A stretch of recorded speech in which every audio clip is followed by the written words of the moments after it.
With your first News at 6 Sports, here's Lee Timmerman.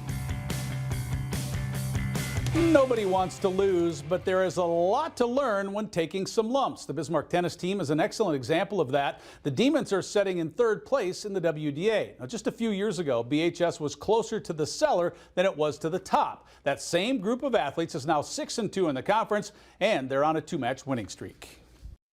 We have a group that's been together for a long time.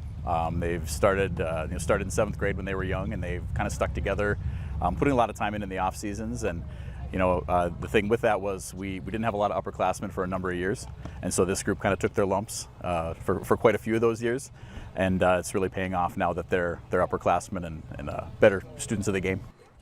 Hansen says now that his group has gained some experience and they're enjoying some success, his approach with his team has had to change as well. Coaching that type of situation is much more of maintaining that mental and emotional strength, and I think that develops a little bit faster sometimes than the physical gifts of the game. And now that everything's coming together, it's really paying off, and they're confident and they're playing to the best of their ability. I also asked Hansen if he could pick a player or two that have been consistent performers so far this spring. I could say any of the top 6 of the top varsity girls. All have solid records, especially the bottom half of the roster. Solid singles records. Everybody's contributing, whether that be in both singles and doubles, or maybe just in doubles. But all the girls have winning records, the exception of one, which is a tough position. Bismarck finished the regular season with a sweep of St. Mary's earlier this week. The West Region starts a week from today in Mandan. If your high school basketball team plays quarters instead of halves, the National Federation is changing the rules for free throws. This does not affect the big schools, so Class B and the new Class A will no longer have the 1-and-1. It will be like women's college basketball. On the 5th foul, there will be 2 free throws on all fouls, and then at the end of each quarter, the fouls will reset to 0. The new rule was approved last month, and it starts next season.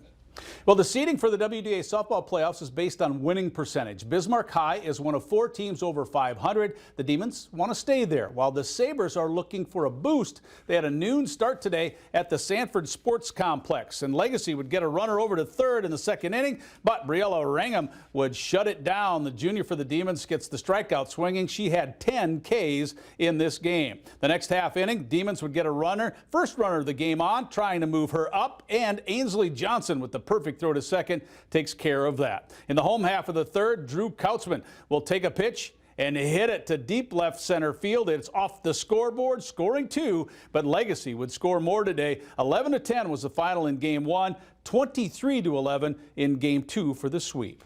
Minot and Beulah are the top-ranked teams in the coaches' softball poll. The Blue Jays are 2nd in Class A, followed by the 2 schools from West Fargo. The Midgets are 6th. The Squirrels are 2nd in Class B, followed by Renville County and Kindred Richland.